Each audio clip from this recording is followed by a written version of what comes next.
If you're a gardener, livestock farmer, homesteader, or even a row crop farmer, you have got to try the most versatile cover crop around. Today we're talking about buckwheat. I'm Rob from Dowdle Family Farms, and this is our 5th year of planting buckwheat. In fact, the field that I'm standing in was just planted in buckwheat and it's just starting to grow. So in this video we're going to talk about buckwheat as a cover crop, what it looks like, what it's used for, how to grow it. Then we're going to talk about its benefits, and then we're going to talk about some applications where it can be really useful for your garden, your row crop farms, your livestock, or many other areas. So let's get started. Despite its name, buckwheat is not a wheat. It's not a grass like wheat, oats, rye, or barley. It's actually more of a forb that produces a grain, and we use that grain a lot of times for baking. As a cover crop, buckwheat is a warm season forb. It has a shallow root profile, and it does not break up hardpan like many of the other warm season cover crops will. Because of its shallow root system, it's very sensitive to drought, and it does not handle cold tolerances very well either. It doesn't do very well in extreme heat. Here in North Mississippi, in our 90-degree, 100-degree days, it'll start wilting. However, in the early spring or the late fall, it performs admirably. So it does provide a lot of benefits in the soil, but the roots are fine and they only go down a few inches deep. Even though it doesn't break up hardpan and handle drought very well, the root structure is about 10 or 12 inches deep, and buckwheat will help provide the tillering capabilities some of your soil when you plant it, but the benefits to the soil are going to be in the top few inches of the soil. It's not going to be way down deep in the soil profile. If there's adequate soil moisture, buckwheat will actually begin to germinate in just a couple days. We got some rain on this field 2 nights ago, so within 48 hours we're already seeing sprouts. However, I broadcast this buckwheat almost 8 days ago, but because the soil was dry, it did not have much time to germinate. So I like to plant it just before a rain, and it'll grow very quickly.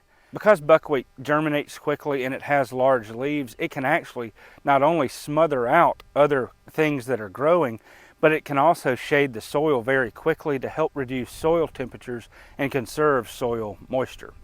Now, as a cover crop, it's only going to produce about 1 ton to 2 tons of dry matter per acre. However, it produces that dry matter within a period of 30 to 45 days. It is a very, very quick growing cover crop. For each ton of dry matter, it takes about 18 pounds of nitrogen to the acre. So that gives you a little bit of an idea of what kind of fertility requirements it needs. It doesn't require a whole lot of nitrogen. The thing that I love the most about buckwheat is that it is an excellent phosphorus scavenger, and it'll actually make phosphorus more available for other plants by breaking down the rock phosphates and other insoluble types of phosphorus for other plants. I don't understand the chemistry of all that, but I do understand that it helps a world of a lot with phosphorus. You probably know that nitrogen is usually the most limiting factor for plant growth. The second most limiting macronutrient for plant growth is usually phosphorus.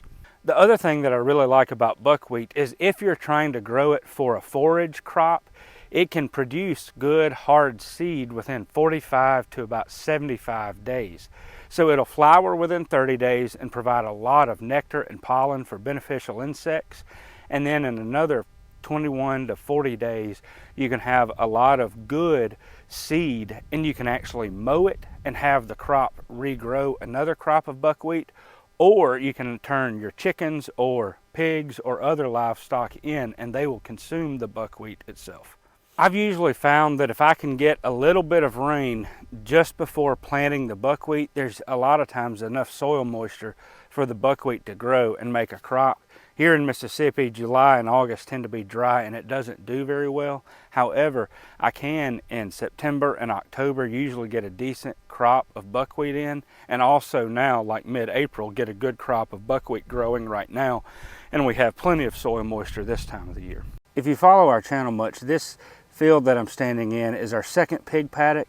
It's 6/10 of an acre, and it's part of a 10-acre field that we're regenerating with cover crops and livestock. So in this field, I broadcast the buckwheat seed, and then I did a light, quick disking over it just enough to offer a little bit of cover for the seed. If I'm doing buckwheat by itself, I usually do about 50 to 70 pounds to the acre. I did add some dwarf Essex rape in here as well, primarily because if I'm going to have pigs grazing the buckwheat seed, I want them to have some additional forage. I'll do a separate video on that later. However, the dwarf Essex rape is only about $1.50 or so per pound, and so adding 2 pounds of this cost me $3. But again, I consider this to be more of a singular buckwheat cover crop. For gardeners with a short window of time growing, maybe you've got your summer garden finished and you're waiting to plant your fall garden, and if you have 3 or 4 weeks, you can plant buckwheat. It'll grow, you can knock it down, and then it'll provide not only the organic matter to the soil, but it'll also help increase the soil fertility because of the phosphorus that is made available by the buckwheat and the buckwheat root exudates. In conclusion, let me encourage you to give buckwheat a try. It's a great cover crop that can fit into a very narrow window of time, just 21 to 30 days.